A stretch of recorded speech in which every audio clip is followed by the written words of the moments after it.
First of all, when you had heard there had been another attack in Brussels, what was your reaction? Well, like most Muslims, when I heard about what happened in Belgium, the first reaction is just horror. And of course, you're saddened and shocked, and you feel heartbroken because people have died and lost their lives. And you see the images of people and the destruction in that area. Then you start hearing names being used about suspects, names that sound like our names, being associated with Islam. And very quickly, this sadness turns into shock, and then even just anger and frustration that here we go again, that there's another bunch of lunatics that have committed an act that I know my faith says is a sin and a gross violation of our teachings. And we kind of get ready for the backlash that is sure to ensue, both by speech and rhetoric, and maybe even some that have taken in their own hands. We've certainly seen the speech and rhetoric from leading presidential candidates. That's right. I believe it was Ted Cruz who said he wanted to patrol all Muslim neighborhoods. Right. What do you say to his comments? Well, when you start defining this us versus them paradigm, and defining us as intentionally excluding the millions of American Muslims who love their country, that's problematic. That you would suddenly take this body of Americans and say they're suspects simply because someone else in a different part of the world either looks like them or has a similar sounding name. Forgetting that the majority of Muslims in the United States aren't even Arab descent. I think the largest population are African Americans. And why should they be suddenly suspects just because of some extremists in different parts of the world? And they forget really that Muslims are the ones that are the greatest strength, the greatest ally and asset in this war against terrorism. So if you really want to solve this problem, you need Muslims. You need Muslims to partner with you. And you have to understand that we want the same things everyone else wants. I want a safe neighborhood for my kids. I want economic stability here in the U.S. in Portland. I want all the good things that my fellow Americans do.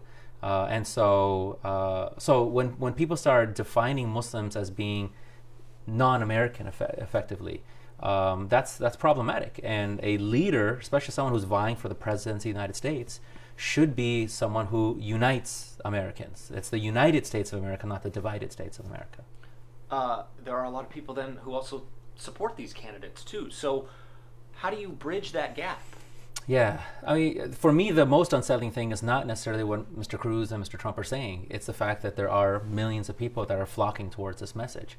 And to me, that it connects back to the Pew Research poll that was done in 2014, which said that 60% of Americans don't know a Muslim. So it's very easy, if you don't know a Muslim, to then fall for the rhetoric of those people that say, here's what Muslims are all about, and you need to monitor them, you need to survey them, you need to patrol them. So what we want is people to just come to us. The Portland Rizwan Mosque stands historically as the first mosque ever built in the city of Portland, and we've hosted people pretty much every week who want to come in and see what Islam is all about and ask us questions. And we love that. And the April 16th event that we're hosting at the mosque is all about tackling this question of what's true Islam, what's extremism, and how do we solve this problem. And so it's an open invitation to our fellow Americans to come to us and talk to us so that you understand what we're all about and you can push back against your leaders. Do you hate having to do this? No, I love talking to you. You know what I mean, though. Yeah, it's certainly a very unique experience for Muslims that are asked to comment and condemn acts of violence committed by people who are strangers to us in other parts of the world. We don't see that. I haven't seen news reports asking local Buddhists how they feel about the Buddhists and Buddhist monks that are, according to the UN, on the verge of a genocide of what they're doing to the Rohingya population in Myanmar. Or the Christians for what's happening in the Lord's Resistance Army in Uganda, or what the KKK continue to do, what the IRA is doing in Ireland. So that it certainly is a unique experience for Muslims, but we live in a time where silence indicates acceptance, at least when it comes to Muslims. And so if we don't speak out, people will assume that, look, they're not condemning it. There are still people today who say they've never heard a Muslim condemn 9/11, even though there's a Wikipedia page dedicated to examples of Muslims and Muslim nations doing so. So it is, there are Muslim youth that are frustrated around the country, that they just want to be a student, a software engineer, a police chief, they don't want to have to represent Islam. But it's the position that we're in. And so I'm willing to do that in order to alleviate any stress and to let people know that I'm your partner and I want to make this country as safe as possible. And finally, you mentioned that Pew Research poll, 60% of people didn't know a Muslim.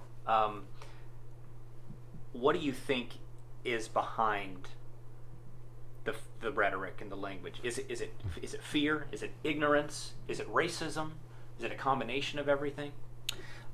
It is multi-pronged. I think there is this fear of Muslims. There is this complete ignorance of what Islam is all about. But I do believe that there's a deliberate ignorance as well.